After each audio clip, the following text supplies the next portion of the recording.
딸이 될 놈이 아들로 태어나가지고.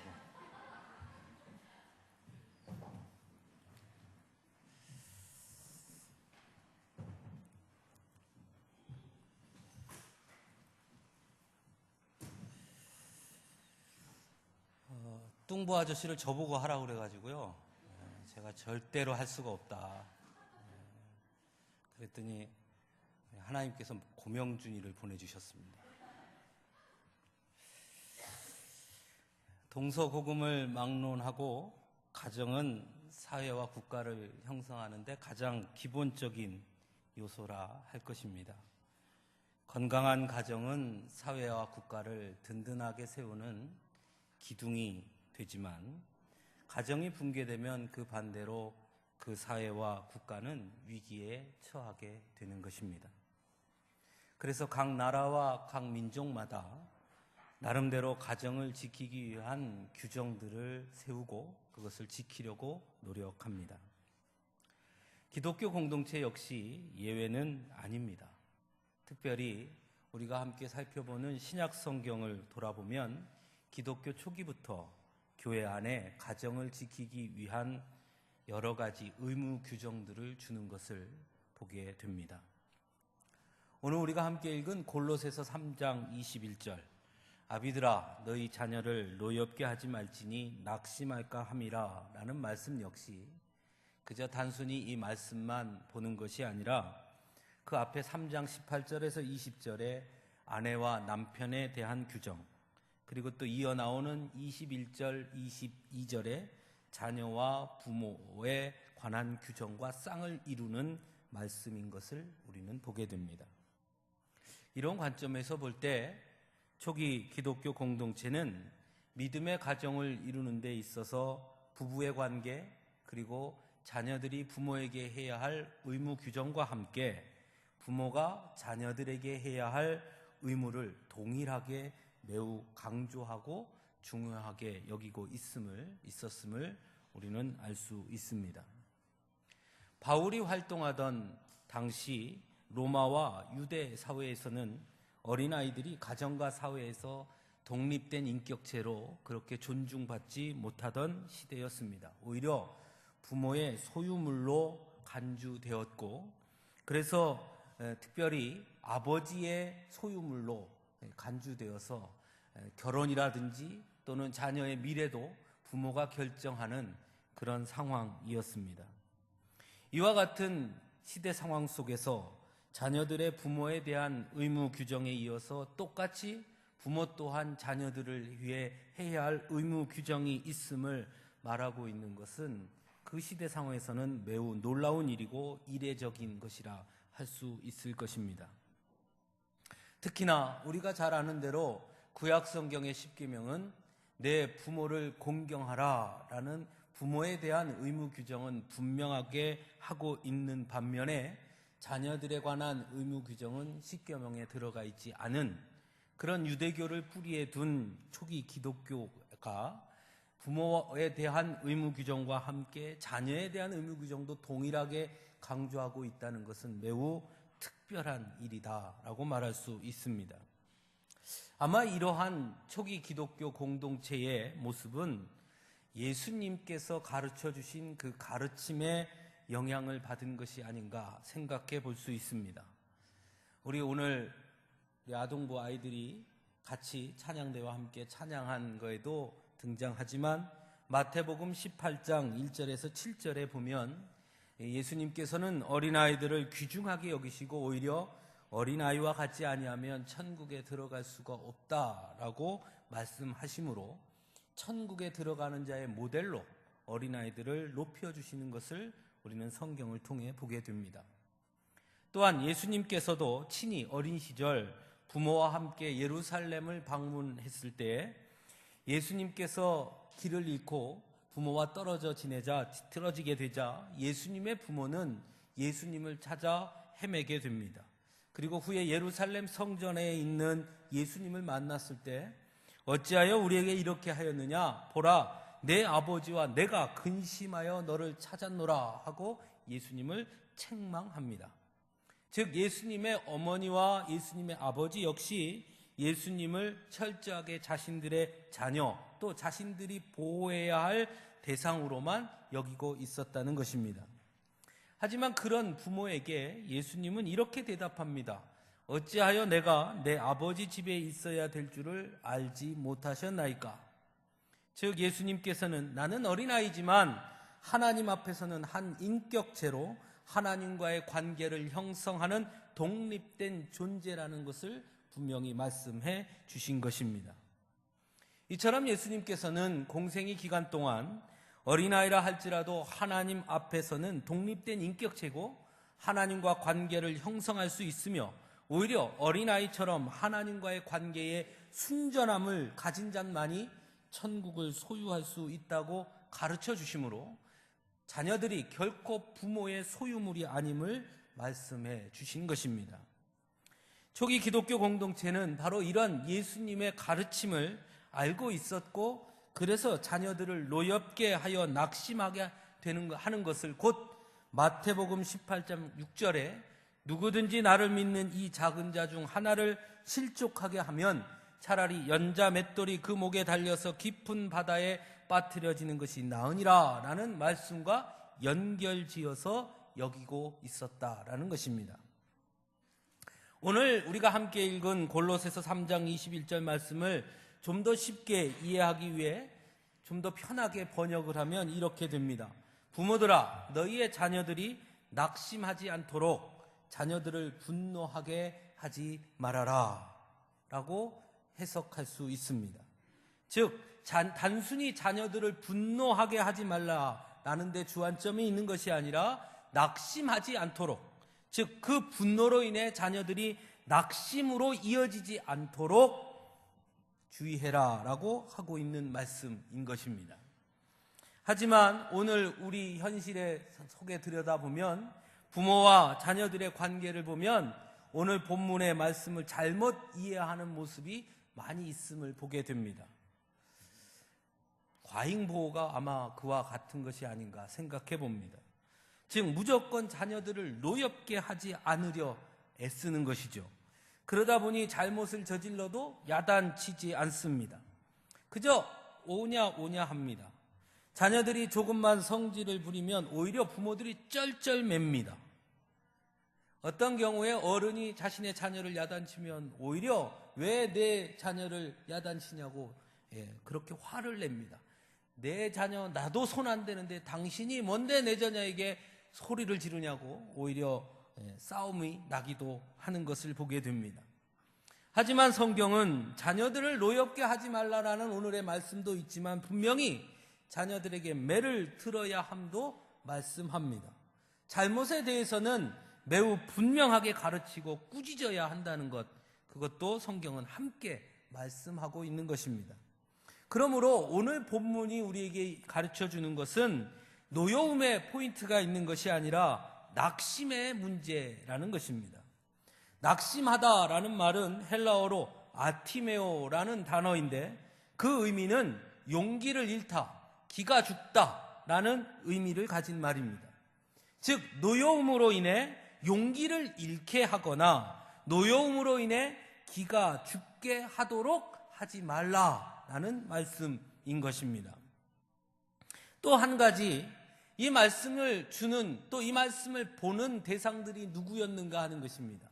자녀를 노엽게 하지 말라 그들이 낙심할까 함이라 라는 이 말씀은 그 당시 모든 사람들에게 주어진 말씀이 아니라 바로 기독교인 성도들에게 주신 말씀이라는 것이죠.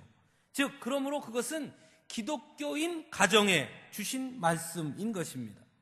또한 앞뒤 문맥을 살펴볼 때 본문에서의 낙심은 단순히 세상적 기준의 낙심이 아니라 신앙의 낙심, 즉 하나님과의 관계의 단절로 인해서 주어지는 낙심으로 이해하는 것이 옳은 이해라 할 수 있습니다.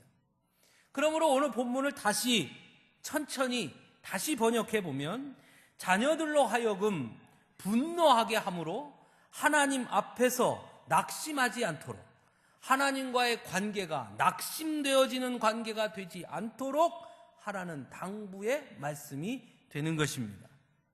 이런 두 가지 관점에서 볼 때 오늘 말씀은 곧 부모가 자녀들의 신앙의 문제에 대해서 어떠한 태도를 가지고 자녀들을 양육해야 하는가에 대해서 강조하고 있는 말씀이라 할 수 있습니다.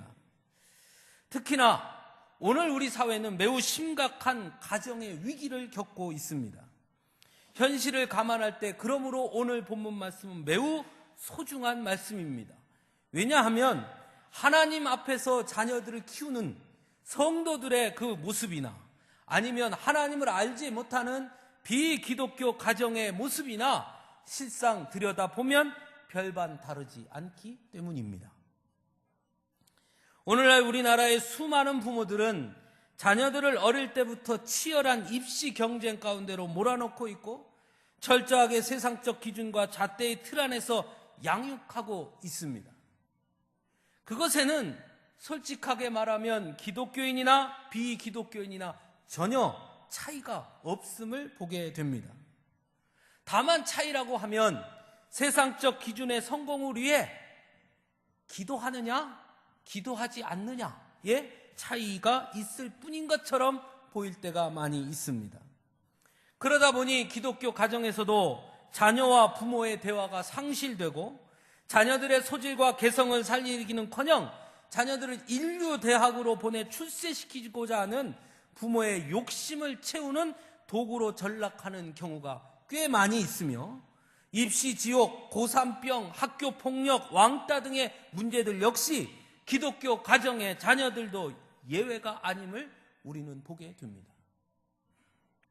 그러다 보니 기독교인 부모 역시 고3이 되면 자녀들을 교회에 보내는 것보다 입시학원에 보내는 것을 더 중요하게 생각하는 부모들이 적지 않고 심지어 주일날 교회 보내지 않고 학원에 보내는 것이 당연한 것이라고 여기는 부모들도 적지 않음을 보게 됩니다. 사실 이러한 모습은 솔직히 이야기하면 자녀들의 미래가 하나님의 손에 달려 있는 것이 아니라 인간의 손에 달려 있다고 생각하는 매우 불신앙적인 기본적인 인식을 가지고 있는 모습이라 할 수 있을 것입니다. 그리고 이러한 부모들의 모습은 자녀들로 하여금 항상 신앙보다 현실과 상황을 우선시하는 것이 당연한 것처럼 여기게 만들고 하나님은 언제든지 우선순위에서 밀려날 수 있다고 생각하도록 만들 수 있다는 점에서 매우 큰 신학적 변질을 가져오게 만드는 큰 그리고 심각한 문제로 변질될 수 있다는 것입니다. 이러한 현상으로 인해 오히려 부모의 신앙이 나름 좋다고 하는 가정의 아이들이 부모들의 비신앙적인 모습으로 인해 갈등을 일으키게 되고 결국 신앙마저도 버리게 되는 무서운 결과를 낳게 되는 경우를 심심치 않게 접하게 되기도 합니다. 저도 신학교 처음 들어갔을 때 그 신학교에 들어온 입학생들을 보면 크게 세 부류로 나뉘어지거든요. 하나는 목사님들 자녀, 하나는 평신도 중직자들의 자녀, 또 하나는 부모님이 신앙생활을 하지 않는 비기독교 가정에서 자란 자녀, 이렇게 셋으로 크게 나뉩니다. 그런데 이상한 것은 그 학교에서 신학교 안에서 가장 문제를 일으키는 사람, 가장 말썽쟁이, 가장 수업 시간에 딴청 피우는 사람은 대부분이 다 목사님들 자녀나 중직자들 자녀들입니다. 오히려 비기독교 가정에서 자란 자녀들은 신학교에 와서 정말 열심히 기도하고 하나님 앞에 엎드리고 정말 하나님의 말씀을 정말 소중하게 받아들이는 데 반해서 목사님들 자녀, 중직자들의 자녀들은 대충 하고 왜 신학교 왔냐 그렇게 말하면 나는 오기 싫었는데 우리 어머니가 우리 아버지가 하도 가라 그래서 왔어. 대부분 그런 태도들을 보이는 사람들이 많이 있는 것을 보게 됩니다. 왜 그럴까요? 그 이유가 바로 이와 같은 것이죠. 신앙을 말하고 믿음을 말하지만 실상 앞에서 신앙을 얘기하고 믿음을 이야기하면서도 실상 현실에서는 세상적 기준의 성공과 세상적 기준의 명예와 세상적 기준의 물질과 부유함을 더 강조하기 때문에 그 안에서 오는 괴리감으로 인해 낙심하게 되고 오히려 신앙이 더 다운되어지고 오히려 신앙으로 더 자라지 못하는 그런 경우가 많이 있다라는 것입니다. 이처럼 부모들의 신앙과 관계없이 자녀들을 세상적 기준과 틀에 가두어서 몰아붙임으로 인해 자녀들은 오히려 분노하게 되고 결국은 신앙의 낙심으로 이어지게 만드는 것에 대해서 오늘 본문 말씀은 강하게 경고하고 있다라는 것입니다. 그렇다면 우리가 우리의 자녀들을 키우면서 우리의 자녀들이 신앙적으로 낙심하지 않도록 해야 할 것이 무엇인가? 그것이 매우 중요합니다. 첫째는 좋은 부모가 되어야 합니다. 그냥 단순히 좋은 부모가 아니라 믿음의 고백과 삶의 모습이 일치되는 부모가 되어야 하는 것입니다. 믿음이 가장 중요하다고 입으로 고백하면서 자녀에게는 세상적 성공과 성적과 명예와 권력을 우선하는 것은 결코 좋은 부모라 할 수 없습니다. 적어도 자녀들에게 세상적 성공과 물질과 부유함을 강조하려면 자녀 앞에서 믿음이 가장 중요하다, 하나님이 가장 중요하다는 고백을 하지 말아야 하는 것입니다. 하지만 믿음이 가장 중요하다, 하나님이 가장 중요하다라고 고백할 수 없다면 그 사람은 결코 하나님의 백성이 아닌 것입니다. 두 번째로는 부모의 권리를 남용하지 말아야 합니다. 너는 그저 열심히 공부만 해. 기도는 이 엄마가 할게. 너는 열심히 앞만 보고 가. 신앙생활은 이 엄마가 대신할게. 라고 말하는 분이 있습니다. 엄청난 남용입니다. 하나님은 물론 부모의 기도를 들으시는 분입니다. 하지만 자녀와 하나님의 관계까지 부모의 기도가 대신해 줄 수는 없음을 분명히 알아야 합니다. 어떤 분은 자녀들에게 네 앞길은 걱정하지 마, 이 아빠가 책임져 줄게 라고 말하는 분도 있습니다. 세상적으로는 그러할 수 있을지 모르겠습니다마는 하나님과의 관계에 있어서는 결코 부모가 책임질 수 있는 것이 아무것도 없다는 것을 분명히 알아야 합니다. 여러분 잘 알듯이 엘리는 누구보다 훌륭한 제사장이었습니다. 사무엘 역시 매우 훌륭한 제사장이었습니다. 하지만 그들의 자녀들을 책임져 주지는 못했습니다. 엘리의 자녀들도 사무엘의 자녀들도 결국은 하나님 앞에 징계를 피할 길이 없었습니다. 아버지는 그토록 훌륭한 제사장이었고 하나님의 마음에 합한 사람들이었으나 그 자녀들의 앞길을 부모들이 책임져 주지 못했다는 것을 여러분 분명히 아셔야 합니다. 그러므로 부모의 권리를 남용해서는 안 됩니다. 부모들의 신앙을 자녀들의 신앙을 부모가 책임져 줄 수 있다고 여러분 생각하지 마십시오. 그것은 철저하게 잘못된 생각입니다. 세 번째로는 진정으로 자녀를 사랑하는 것이 무엇인지 깊이 생각해 봐야 하는 것입니다. 우리는 모두 우리 자녀들이 행복하기를 원합니다. 여러분 모두 그렇죠? 우리 자녀가 불행해지기를 원하는 부모는 이 세상에 단 한 명도 없습니다. 모두가 우리의 자녀들이 행복하기를 원합니다. 그렇다면 세상의 성공과 부유함이 과연 나의 자녀를 행복하게 하는 것인지 여러분 깊이 생각해 볼 수 있어야 합니다. 만일 세상의 성공과 부유함이 행복의 기준이라면 오늘 이 자리에 있는 우리는 모두 어쩌면 불행한 사람이라고 인정할 수밖에 없을 것입니다. 왜냐하면 우리는 결코 세상적으로 부유한 자도 아니고 큰 성공을 거둔 자도 아니기 때문입니다.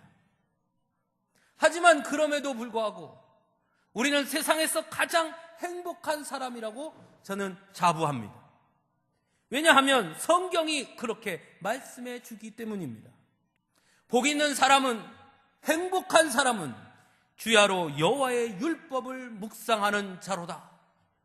진정한 행복은 하나님과 동행하는 것임을 성경은 우리에게 가르쳐 줍니다.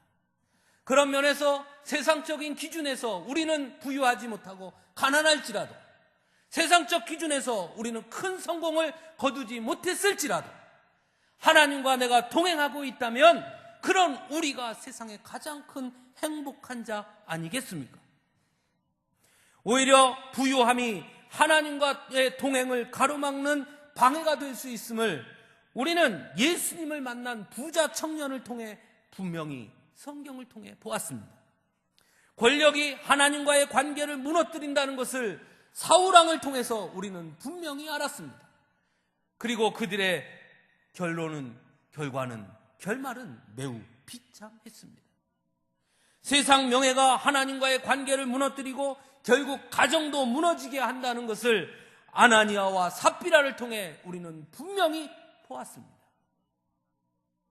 중요한 것은 비록 가난하지만 고난 가운데 있지만 괴로운 삶을 살아가지만 그래서 마땅히 누울 자리도 없고 어디 기댈 곳도 없지만 그럼에도 불구하고 하나님의 약속을 믿으며 하나님과 동행했던 다윗, 아브라함, 야곱, 사도 바울은 세상적인 기준에서 볼 때는 행복해 보이지 않을지 몰라도 그들은 날마다 하나님을 찬송했고 하나님이 주시는 기쁨을 누리며 살았고 하나님 앞에 날마다 감사하며 살았다라는 것입니다. 더 중요한 것은 우리는 그런 삶이 더 귀한 삶이고 모두가 다윗처럼 아브라함처럼 야곱처럼 사도 바울처럼 살기를 원하는 자들이라는 것입니다. 그리고 우리의 자녀들이 그런 위대한 믿음의 위인들과 같은 자녀들이 되기를 기도하는 사람들입니다. 그렇다면 자녀를 정말 사랑하는 것이 자녀의 진정한 행복이 어디에서 주어지는지 어떻게 찾아줘야 하는지 우리는 진지하게 고민해야 하는 것입니다. 네 번째로는 자녀들 역시 하나님 앞에 독립된 한 인격체로 하나님께서는 우리 자녀들 한 사람 한 사람에 대한 계획을 가지고 있음을 볼 수 있어야 합니다. 결코 자녀들을 나의 계획대로 하려고 하지 말아야 한다는 것입니다. 너는 나중에 의사가 되어야 돼. 너는 나중에 변호사가 되어야 돼. 너는 나중에 공무원이 돼야 돼. 너는 나중에 선생님이 돼야 돼. 너는 나중에 사업을 해야 돼. 부모의 기대를 강요하지 말아야 하는 것입니다. 오히려 좋은 부모는 자녀가 하고자 하는 일을 열어줄 수 있어야 하는 것입니다. 자녀들이 세상적 기준으로 자신의 삶을, 자신의 미래를 설계할 때 부모는 하나님은 너를 향한 계획이 있단다. 그러니 세상적 기준이 아닌 하나님께서 진정 너에게 원하시는 것이 무엇인지 진지하게 묻고 기도하며 그것을 찾아가도록 노력해야 된다라고 말해줄 수 있어야 하는 것입니다. 그렇게 함께 기도하고 그렇게 함께 찾아서 의사가 되기를 원하는 자녀는 단순히 의사가 되기 위해 공부하는 것이 아니라 좋은 의사가 되기 위해 공부하는 자녀로 바뀌게 되는 것입니다. 단순히 변호사가 되려고 공부하는 것이 아니라 정말 좋은 변호사가 되려고 애쓰며 공부하는 것입니다. 그저 단순히 선생님이 되려고 공부하는 것이 아니라 정말 하나님이 기뻐하시는 참 좋은 교사가 되기 위해 노력하는 자로 바뀌게 되는 것입니다. 그러면 자신이 공부하는 것도 기쁨으로 감당하게 되고 자신의 공부하는 것이 자신의 꿈을 위한 과정이 되는 것입니다. 그런데 오늘날 우리는 어떻습니까? 그거야 앞으로 괜찮단다. 그가 앞으로 비전이 없단다. 부모가 모든 것을 재단합니다. 사랑하는 성도 여러분, 여러분은 지금 여러분의 자녀들에게 어떤 부모라고 생각하십니까? 여러분에게 한 가지 권면해 보고 싶습니다. 저도 오늘 저녁 저희 아이와 이런 이야기를 나눠보려고 합니다. 아들아, 딸아, 혹 이 아빠로 인해, 이 엄마로 인해 내가 낙심한 적은 없으니? 혹 아빠와 엄마의 모습을 보며 신앙의 회의를 가진 적은 없었니? 엄마 아빠의 모습을 볼 때 정말 입술로 고백하듯이 하나님을 언제나 최우선순위로 산다고 그렇게 보이느냐? 한번 진지하게 자녀들에게 물어보시기 바랍니다. 내가 너에게 하나님 앞에 어떻게 살아야 하는지를 더 많이 얘기한 것 같으니? 아니면 세상에서 성공하려면 이래 해야 된다 라는 말을 더 많이 한 것 같으니? 진지하게 질문해 보시기 바랍니다. 아마 어떤 자녀는 저는 그런 적이 없습니다. 엄마 아빠의 믿음을 보면서 저는 오히려 용기를 얻습니다. 저는 우리 엄마 아빠가 그런 믿음의 모습으로 사는 것에 항상 자부심을 갖습니다.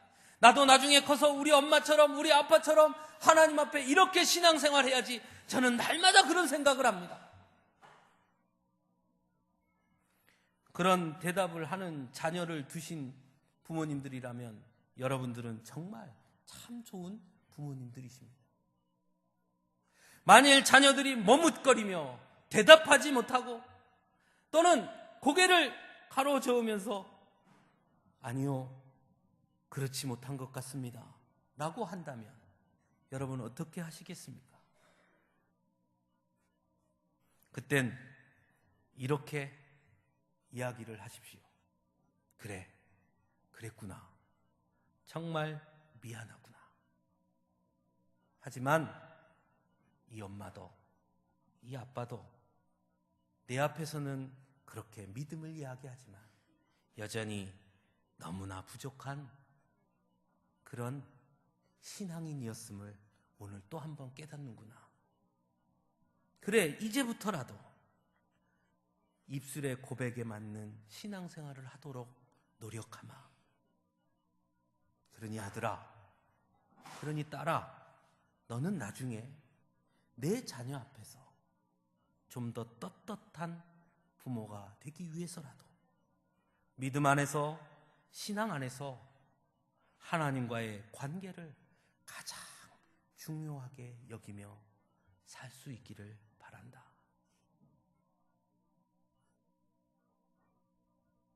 오늘 저녁 여러분의 자녀 앞에서 이렇게 말할 수 있는 부모라면 하나님은 그 가정을 분명코 축복해 주실 줄로 믿습니다. 이런 대화를 부모와 자녀가 진지하게 나눌 수 있다면 하나님은 그 자녀들의 길을 분명히 인도해 주시리라 믿습니다. 사랑하는 성도 여러분, 하나님이 왜 우리에게 자녀를 주셨을까요?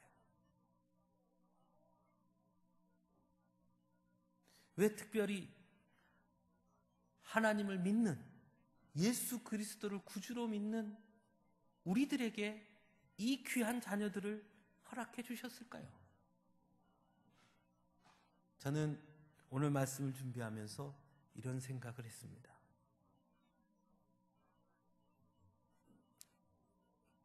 네 자식들은 특별히 내가 나를 위해 더 크게 쓰고자 믿음 안에서 기도로, 말씀으로 잘 양육해서 내가 쓰고자 할 때 언제든지 쓸 수 있는 귀한 일꾼으로 삼으려고 그래서 너에게 맡겨주었단다. 그러니 너는 내 자녀를 내가 귀하게 쓰고자 할 때 쓸 수 있을 만한 자녀로 기도 안에서, 믿음 안에서, 말씀 안에서 최선을 다해 양육시켜야 할 사명이 내게 있다. 그래서 우리에게 자녀들을 허락해 주신 줄로 믿습니다. 여러분, 여러분의 자녀들이 하나님 앞에 쓰임 받을 만큼, 하나님이 쓰시고자 하실 만큼 그렇게 멋지게 믿음 안에서 양육하고 있습니까? 만일 그렇지 못하다면 우리는 하나님께서 주신 귀한 사명을 또 하나 감당하지 못하고 있는 것입니다. 사랑하는 성도 여러분, 자녀를 위해 기도하십시오. 자녀를 믿음으로 양육하십시오. 자녀에게 복음의 귀함을 가르쳐 주십시오. 자녀들에게 세상의 기준이 아닌 하나님의 기준, 믿음의 기준을 가르쳐 주십시오. 우리 자녀들이 험한 세상 속에서 다른 것 붙잡지 않고 믿음을 붙잡고 말씀을 붙잡고 기도하며 세상을 믿음으로 헤쳐나갈 수 있도록 그렇게 양육하는 그런 부모들이 모두 될 수 있기를 간절히 바랍니다. 기도하겠습니다.